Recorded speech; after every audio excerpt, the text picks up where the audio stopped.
Hey viewers, welcome to study classes.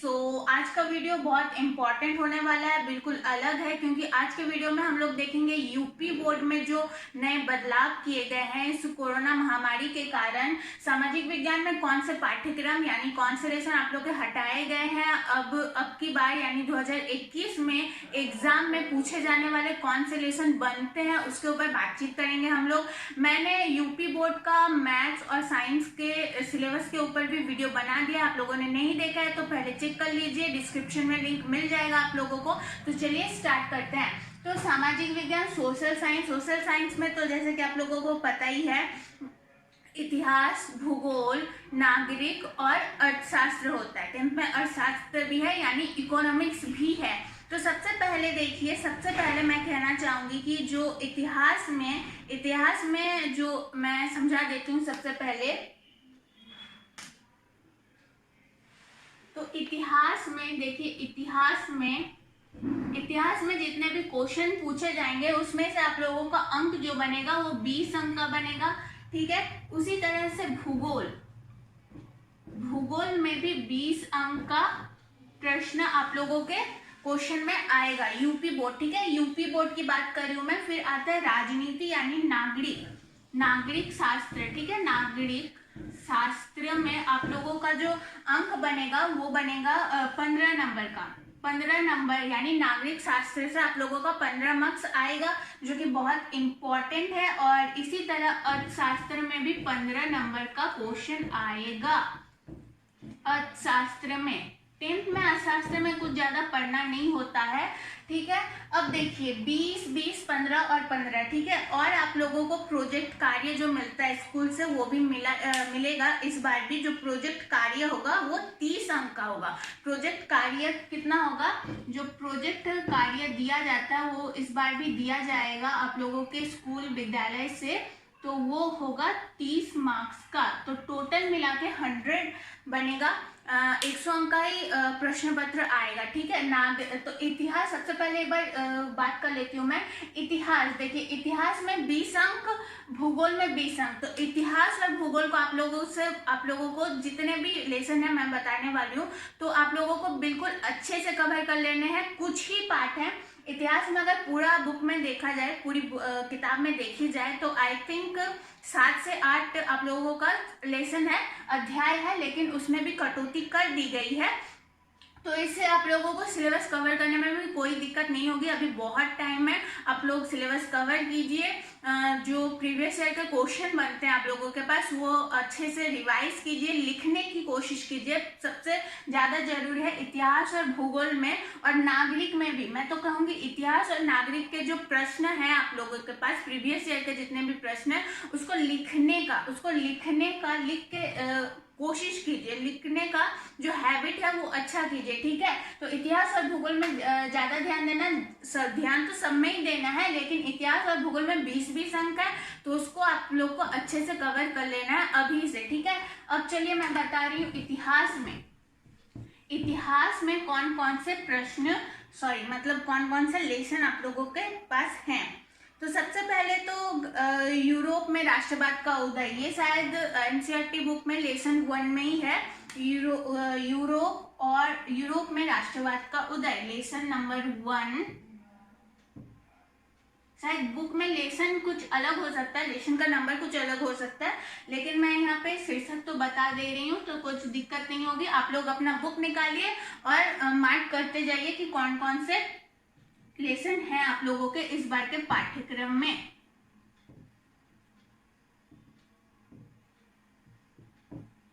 Europe में राष्ट्रवाद का उदय, ये वाला लेसन आप लोगों के पास है। देखिए यूरोप में राष्ट्रवाद का उदय, इसमें तो भी है बहुत टॉपिक, लेकिन कौन कौन से टॉपिक इंपॉर्टेंट है मैं एक बार बताती हूँ, आप लोग नोट करते जाइए, ठीक है। इसमें है 1830 ईस्वी के बाद यूरोप में राष्ट्रवाद का उदय, यानी ये जो पूरा लेसन है इसमें बेस्ड है कि यूरोप में क्रांति कैसे हुई, आजादी कैसे हुई, राष्ट्रवाद का उदय कैसे हुआ, ठीक है। इसी के ऊपर बेस्ड है ये वाला चैप्टर। यूरोप में राष्ट्रवाद का उदय कहाँ से हुआ है, यानी लोगों में क्रांति की भावना किस प्रकार उत्पन्न हुई, लोगों को किस तरह से लोगों को आजादी मिलनी चाहिए, ये किस तरह से उनके मन में विचार उत्पन्न हुआ, इसके ऊपर ही आधारित है यूरोप में राष्ट्रवाद का उदय। तो फर्स्ट टॉपिक है इस चैप्टर का, फर्स्ट टॉपिक नोट कीजिए कि 1830 ईस्वी के बाद यूरोप में राष्ट्रवाद का उदय किस प्रकार हुआ। सेकेंड टॉपिक जोसेफ मेजनी आदि के विचार। तो यहाँ पे जोसेफ मेजनी और कुछ लोगों के बारे में आप लोगों को जानकारी मिलेगी। तो उनके विचार क्या थे, जो राष्ट्रवाद का उदय हुआ उस दौरान तत्कालीन समय में राजनीतिक विचार उनके मन में क्या आए, आर्थिक विचार, तो इस विचारों से ऊपर भी क्वेश्चन बन सकते हैं। और तीसरा है पोलैंड, हंगरी, इटली, जर्मनी और ग्रीस आंदोलन की सामान्य विशेषताएं, यानी वहां पे जो क्रांति हुई, आंदोलन हुई, जैसे कि हमारे भारत में गांधी जी द्वारा, जवाहरलाल नेहरू द्वारा बहुत से आंदोलन किए गए थे, सविनय अवज्ञा आंदोलन, ये सब भी आप लोगों को जानकारी होगी या फिर 10th में ही पढ़ाया जाएगा। तो जो आंदोलन किए गए थे, तो उसी प्रकार पोलैंड, इटली, हंगरी, जर्मनी और ग्रीस में जो आंदोलन किए गए थे उसकी विशेषताएं क्या थी, खासियत क्या थी, ये इस चैप्टर में आप लोगों को पढ़ना पड़ेगा और नोट इम्पॉर्टेंट है, ठीक है। तो नोट कर लीजिए। फिर हम लोग दूसरे लेसन की बात करते हैं यहाँ पे, भारत में राष्ट्रवाद, ठीक है, भारत में राष्ट्रवाद। तो देखिए, भारत में राष्ट्रवाद यानी जब यूरोप के देशों में, मतलब जब यूरोप में राष्ट्रवाद का उदय हुआ, लोगों के मन में क्रांति की भावना उत्पन्न हुई, लोगों के मन में ये भावना उत्पन्न हुई कि हमें जो है, हमें आज़ादी मिलनी चाहिए।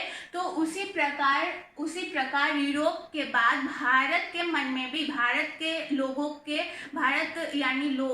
लोग यानी नागरिकों के मन में भी क्रांति की भावना उत्पन्न हुई। उन्हें लगा कि हमें अभिव्यक्ति की आज़ादी मिलनी चाहिए। तो इसी के ऊपर ये वाला चैप्टर बेस्ड है, ठीक है। तो भारत में राष्ट्रवाद के उदय में कौन कौन से टॉपिक इंपॉर्टेंट है कि प्रथम विश्व युद्ध का प्रभाव, खिलाफत, असहयोग एवं विभिन्न आंदोलन की मध्य विचारधाराएं, ठीक है। नमक सत्याग्रह, जैसे मैंने अभी थोड़ी देर पहले सविनय अवज्ञा आंदोलन की बात की, तो ऐसे ही कुछ और आंदोलन आप लोगों को यहाँ पे मिल जाएंगे, जैसे कि नमक सत्याग्रह, ये बहुत इंपॉर्टेंट है, नोट कर लीजिए। मैं बार बार कर रही हूँ, नमक सत्याग्रह के ऊपर क्वेश्चन बहुत बनते हैं। और अभी तो फिलहाल मेरे पास पैटर्न नहीं है, क्वेश्चन का पैटर्न नहीं है कि 8 नंबर का क्वेश्चन कौन सा हो सकता है, 6 नंबर का क्वेश्चन कौन सा हो सकता है। अगर मुझे मिल जाता है तो मैं आप लोगों को अपडेट कर दूंगी जल्दी से। तो वीडियो को लाइक करना, सब्सक्राइब करना ना भूलें। तो जैसा कि मैं बोल रही हूँ, तो नमक सत्याग्रह एक आंदोलन था, आप लोग पढ़ेंगे या फिर आप लोगों को जानकारी हो सकती है। तो ये बहुत ही इंपॉर्टेंट है, नोट कर लीजिए चैप्टर नंबर 2 में। तो नमक सत्याग्रह जनजातियों, श्रमिकों एवं किसानों के आंदोलन, किसान के कुछ आंदोलन हुए थे, जैसे कि चंपारण आंदोलन, जिसमें गांधी जी ने मुख्य भूमिका निभाई थी, बहुत इंपॉर्टेंट है। सविनय अवज्ञा आंदोलन की सीमाएं, बात की मैंने, सविनय अवज्ञा आंदोलन पूरा टॉपिक आप लोगों को पढ़ लेना है। और सामूहिक अपनत्व की भावना, ठीक है। तो ये हो गया चैप्टर नंबर 2 में, ठीक है। अब बात करते हैं जीविका, अर्थव्यवस्था एवं समाज, यानी भूमंडलीकृत विश्व का बनना, इसी में है, इतिहास में ही है।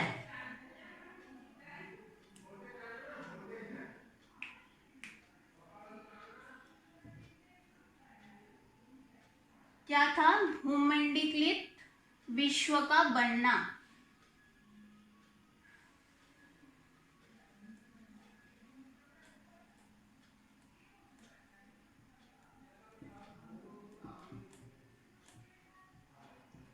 अच्छा, और एक बात, ये जो वीडियो है ये यूपी बोर्ड के लिए है। तो बहुत सारे जो झारखंड बोर्ड और बिहार बोर्ड, ज़्यादातर झारखंड बोर्ड के स्टूडेंट्स मुझे बहुत मैसेज करें कि दीदी झारखंड बोर्ड के ऊपर भी वीडियो बना दीजिए, कौन से सिलेबस हैं इस बार। तो देखिए, मैं ये कहना चाहती हूँ कि झारखंड बोर्ड से अभी भी तक कोई अपडेट नहीं मिला है। पता नहीं झारखंड की सरकार क्या कर रही है, अभी तक किसी ने कोई अपडेट नहीं दिया है कि कौन सा पाठ्यक्रम है, कौन सा पाठ्यक्रम नहीं झारखंड बोर्ड के लिए।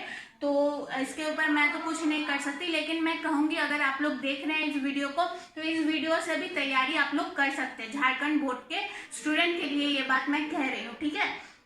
तो भूमंडलीकृत विश्व का बनना में कौन कौन से टॉपिक है? पूर्व आधुनिक विश्व, 19वीं शताब्दी विश्व अर्थव्यवस्था, विश्व अर्थव्यवस्था क्या थी यानी उपनिवेशवाद की बात कर रहे हैं, महायुद्धों के मध्य अर्थव्यवस्था, आर्थिक महामंदी। महामंदी में जितना टॉपिक है यानी महामंदी, आई थिंक आप लोगों के चैप्टर नंबर 3 में है ये। चैप्टर नंबर 3 में महामंदी, प्लेग आप लोग पढ़ेंगे। प्लेग जो चूहों के कारण फैली थी, एक बीमारी थी, जैसे कोरोना है तो एक वायरस के कारण फैली है ना, तो उसी तरह से चूहों के कारण प्लेग नामक की एक बीमारी फैली थी, ठीक है। तो ये हो गया। तो फिर चौथे इसका टॉपिक है, इसी का टॉपिक है विश्व अर्थव्यवस्था का पुनर्निर्माण यानी वैश्वीकरण की शुरुआत, ठीक है। यहाँ पे मैं ये चीज लिख देती हूँ, वैश्वीकरण की, ये वाला टॉपिक बहुत इंपॉर्टेंट है, बहुत से शॉर्ट क्वेश्चन और लॉन्ग क्वेश्चन भी पूछे जाते हैं। वैश्वीकरण की शुरुआत किस प्रकार हुई थी, ये वाला टॉपिक आप लोगों को क्लियर कर लेना है अच्छे से। अब देखिए, इतिहास में ये चैप्टर्स हैं, चैप्टर्स में से क्वेश्चन आएंगे, और चैप्टर्स में जो क्वेश्चन आने के साथ साथ इतिहास में जो है मानचित्र भी पूछे जाते हैं। मानचित्र पूछे जाएंगे आप लोगों के अध्याय 3 से, भारत में राष्ट्रवाद, ये जो है जी, ये जो चैप्टर नंबर 3 है, ठीक है, भारत में राष्ट्रवाद। आप लोग शीर्षक लिखिए, क्योंकि कोई कोई एनसीईआरटी बुक से पढ़ता है, कोई कोई दूसरे बुक से भी पढ़ता है, तो चैप्टर्स में अदल बदल हो सकते हैं, चैप्टर्स की संख्या में, लेकिन नाम में तो अदल बदल नहीं होंगे ना। तो भारत में राष्ट्रवाद, मानचित्र कार्य, मानचित्र कार्य में जो है आप लोगों का 5 अंक बनेगा, यानी शायद एक क्वेश्चन या फिर 2 क्वेश्चन आ सकते हैं मानचित्र कार्य में। तो मानचित्र में कौन कौन से टॉपिक है? भारत में राष्ट्रवाद, यानी भारत में सबसे पहले राष्ट्रवाद का उदय कहाँ कहाँ हुआ, मानचित्र में आप लोगों को दर्शाना होगा, जगह दिया हुआ होगा, स्थान दिया हुआ होगा, वो आप लोगों को दर्शाना होगा। चंपारण मतलब बिहार कहाँ पे है, खेड़ा गुजरात कहाँ पे, अहमदाबाद कहाँ पे, अमृतसर, चौरा चौरी एक आंदोलन हुआ था असहयोग आंदोलन के दौरान, वो कहाँ पे हुआ था, ये आप लोगों को एक मानचित्र दिया जाएगा और कहा जाएगा कि चौरा चौरी आंदोलन कहाँ हुआ था, वो आप लोगों को मार्क करना होता है, ठीक है। और डांडी सविनय अवज्ञा आंदोलन की शुरुआत कहाँ से हुई, ऐसा भी पूछा जा सकता है कि नहीं। तो ये सब जो है मानचित्र के हिसाब से क्वेश्चन बन सकते हैं। तो इतिहास की बात हो गई है, वीडियो लॉन्ग ना हो इसलिए मैं जल्दी जल्दी बता रही हूँ, ठीक है। कोई भी दिक्कत होती है तो कमेंट बॉक्स में आप लोग कमेंट कर सकते हैं। अब चलिए बिना किसी टाइम वेस्ट किए हुए भूगोल की तरफ बढ़ते हैं। भूगोल भी बहुत इंपॉर्टेंट है। टोटल कितना क्वेश्चन बनेगा, मतलब कितना मार्क्स का बनेगा, 20 अंक का बनेगा। तो चलिए अब भूगोल को देखते हैं। तो चलिए अब भूगोल की बात कर लेते हैं। भूगोल में कुछ चैप्टर्स हैं। देखिए, भूगोल में आप लोगों का जो पाठ्यक्रम में आएगा 20 अंक का, ठीक है, 20 अंक का तो है पूरा भूगोल जो इकाई है। तो सबसे पहला जो पाठ्यक्रम है वो है संसाधन एवं विकास, संसाधन एवं विकास।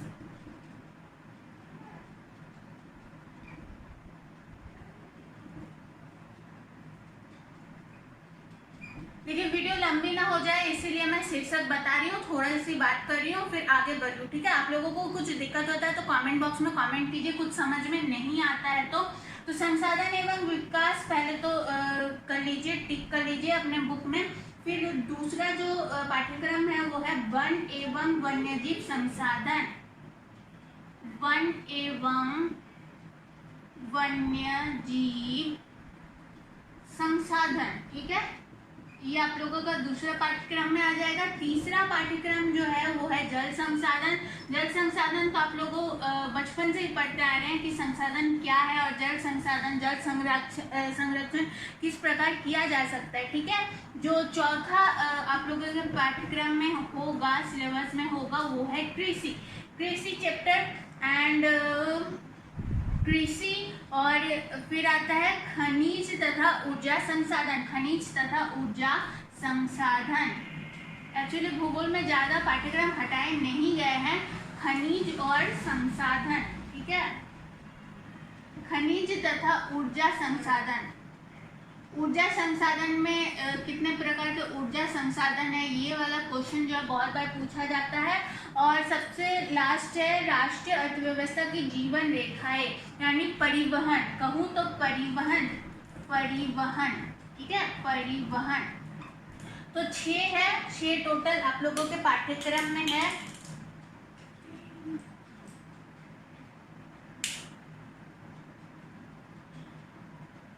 तो 6 आप लोगों के पाठ्यक्रम में है। और अब देखिए, अब थोड़ी सी बात करते हैं। तो सबसे पहले संसाधन एवं विकास, मानचित्र भी है, मानचित्र के ऊपर बाद में बातचीत करूंगी मैं। तो है क्या है, संसाधन एवं विकास। संसाधन एवं विकास में प्रकार हो जाएगा प्राकृतिक एवं मानवीय संसाधन नियोजन की आवश्यकताएं। प्राकृतिक संसाधन एवं संसाधन के रूप में भूमि, मिट्टी के प्रकार, वितरण, भूमि उपयोग के प्रारूप में परिवर्तन तथा संरक्षण के उपाय। यानी जो 6 आप लोगों के चैप्टर्स हैं वो टोटल आप लोगों को पढ़ना है। सब टॉपिक्स आप लोग के लिए इम्पोर्टेंट होने वाले हैं इस बार। 6 चैप्टर्स है तो पूरी अच्छी तरीके से कवर कर लेना है। तो संसाधन एवं विकास में कौन से क्वेश्चन इम्पोर्टेंट बनते हैं कि भूमि यानी मिट्टी के प्रकार, संसाधन नियोजन की आवश्यकता है। संसाधन को नियोजन यानी संरक्षण, संसाधन को संरक्षण करने की क्या आवश्यकता पड़ती है हमें। देखिए क्या आवश्यकता पड़ती है, हमें अगली पीढ़ी के लिए बचाना होता है, संसाधन की कमी होती है। संसाधन को बनने में, पेट्रोल को, जैसे मान लीजिए पेट्रोल को बनने में लाखों समय लगता है, लेकिन खर्च करने में कुछ ही मिनटों या घंटों में खर्च हो सकता है। तो इसीलिए हमें संसाधन के संरक्षण करना हमें जरूरी है। तो संसाधन का संरक्षण, यहाँ पे मैं अभी इसकी बात कर रही हूँ, ठीक है। अभी चैप्टर 1 की बात कर रही हूँ, संसाधन एवं विकास। तो संसाधन एवं विकास में संसाधन को संरक्षण करने की आवश्यकता।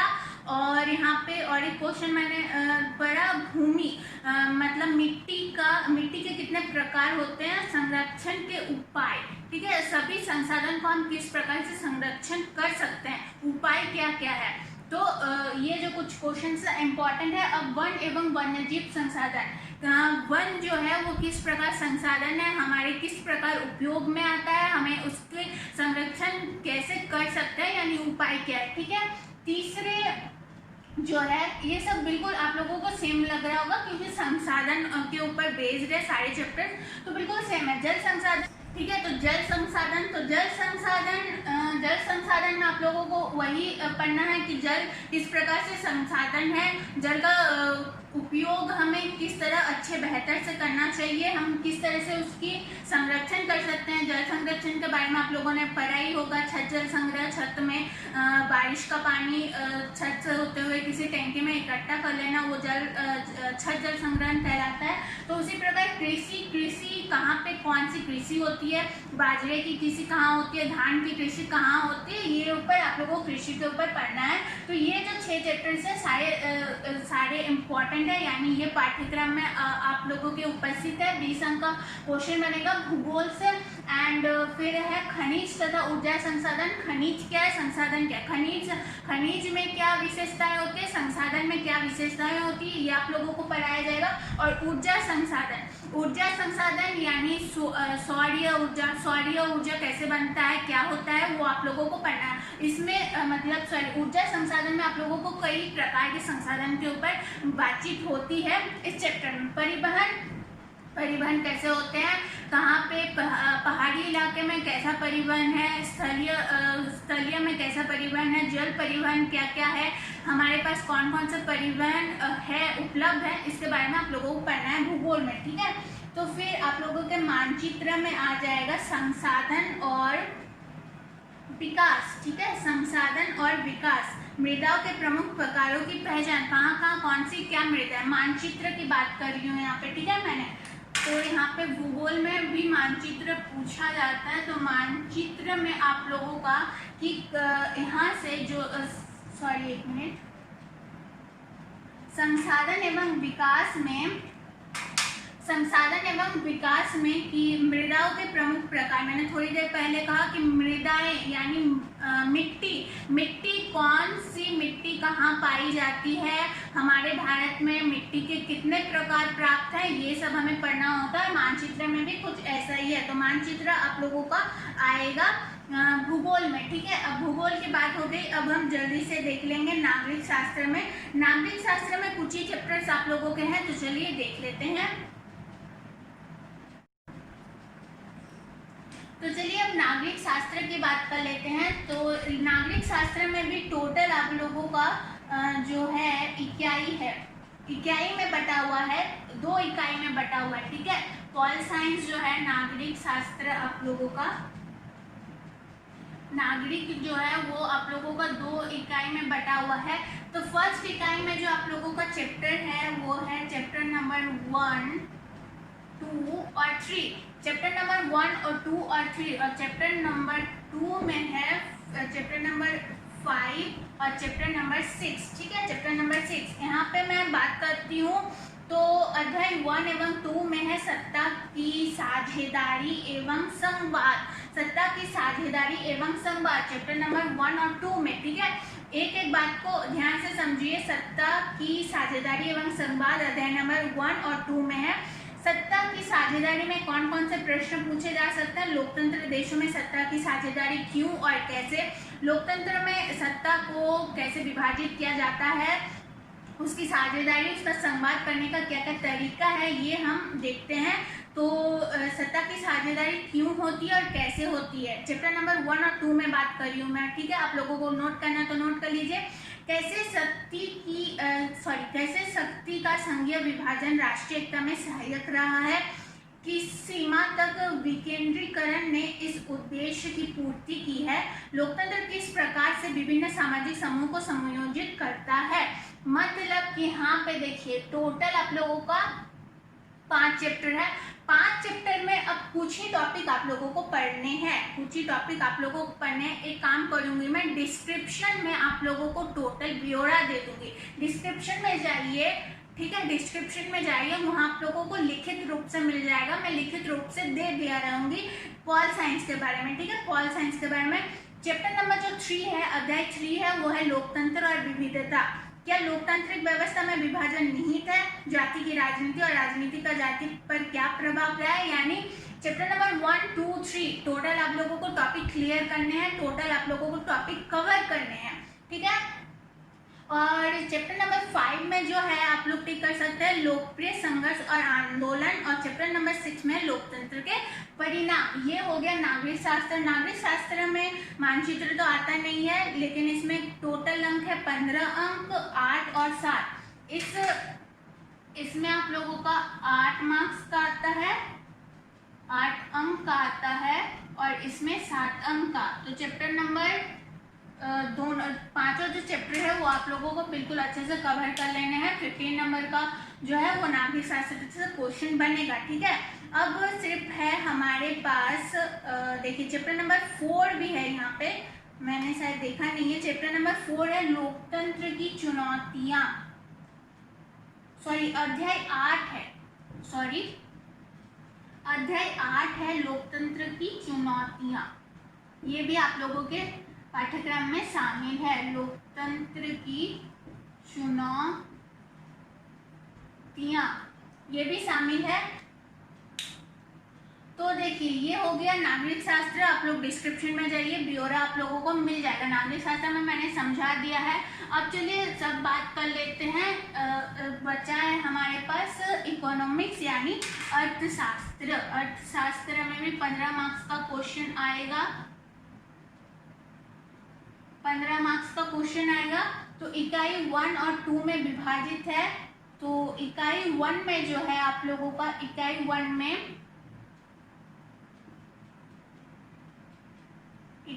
में है विकास, एक अध्याय है। दूसरा अध्याय है भारतीय अर्थव्यवस्था के कार्य क्षेत्र। बिल्कुल इजी है, जो 10th के पाठ्यक्रम में जितने अर्थशास्त्र का टॉपिक है बिल्कुल इजी है। भारतीय अर्थशास्त्र के क्षेत्र, ठीक है, इकाई नंबर 1 में। अब इकाई नंबर 2 में बात कर लेते हैं, कौन से है। इकाई नंबर 2 में भूमंडलीकरण तथा भारतीय अर्थव्यवस्था यानी वैश्वीकरण की बात की गई है और उपभोक्ता अधिकार, ठीक है। वैश्वीकरण, किस प्रकार से वैश्वीकरण होना शुरू हुआ, यानी अंतर्राष्ट्रीय स्तर पर व्यवसाय का समाजीकरण, यानी अगर वैश्वीकरण की मोटे तौर पर अगर मैं व्याख्या करूं, यानी एक देश से दूसरे देश में माल का आवागमन, यानी आयात निर्यात के बारे में आप लोगों ने पढ़ा होगा। तो वैश्वीकरण में वही चीज आप लोग को पढ़ना है कि वैश्वीकरण किस प्रकार से हुआ। आयात निर्यात यानी दूसरे देशों से खरीद बिक्री का जो प्रचलन स्टार्ट हुआ है, वही आप लोगों को इस चैप्टर में पढ़ना है कि वैश्वीकरण की शुरुआत किस प्रकार हुई, लोग एक दूसरे के साथ किस प्रकार से व्यापार करने लगे और साथ ही साथ दूसरे देशों से भी किस प्रकार से व्यापार होना शुरू हो गया। और जो उपभोक्ता का अधिकार, यानी ग्राहक का किस प्रकार से अधिकार है, ग्राहक का क्या क्या अधिकार है। हम जो किसी भी दुकान में जाएंगे, मॉल में जाएंगे, तो हमारे पास क्या अधिकार होता है, इसमें इस चैप्टर में इसी चीज की बात की गई है। और प्रोजेक्ट कार्य भी होता है, आप लोगों के विद्यालय से दिया जाएगा शायद अर्थशास्त्र के लिए। तो प्रोजेक्ट कार्य अर्थशास्त्र के लिए नहीं, पूरे सामाजिक विज्ञान में 30 मार्क्स का प्रोजेक्ट कार्य होता है। तो टोटल मिला के 100 मार्क्स है। 20 इतिहास, तो वहाँ 40 हो गया। और भूगोल में इतिहास और भूगोल में 20 तो 40 हो गया। और नागरिक शास्त्र अर्थशास्त्र में 15 30 हो गया, तो 40 और 30 70 हो गया। और प्रोजेक्ट कार्य में 30 यानी 100 हो गया, ठीक है। तो वीडियो तो बन गई है और मैं कहूँगी कि अच्छी लगे, समझ में आए, कोई भी सहायता मिले आप लोगों को तो लाइक करना ना भूलें। बहुत मेहनत लगती है वीडियो बनाने में, आप लोग समझ चुके होंगे। एंड अगर कुछ भी दिक्कत होती है तो कमेंट बॉक्स में कमेंट कीजिए। मैं नागरिक शास्त्र का जो मैंने कहा डिस्क्रिप्शन में दे दूंगी पूरा ब्यौरा, क्या क्या है क्या क्या नहीं है। एंड बस आज के लिए इतना ही। वीडियो को लाइक करना ना भूलें, हमारे चैनल को सब्सक्राइब कीजिए। और किसी भी टॉपिक के ऊपर 10th के ऊपर किसी भी टॉपिक के ऊपर आप लोगों को वीडियो चाहिए तो कमेंट बॉक्स में कमेंट करना ना भूलिए। अगर वीडियो अवेलेबल है मेरे चैनल में तो मैं लिंक दे दूंगी या तो फिर वीडियो बना दूंगी, ठीक है। आज के लिए बस इतना ही।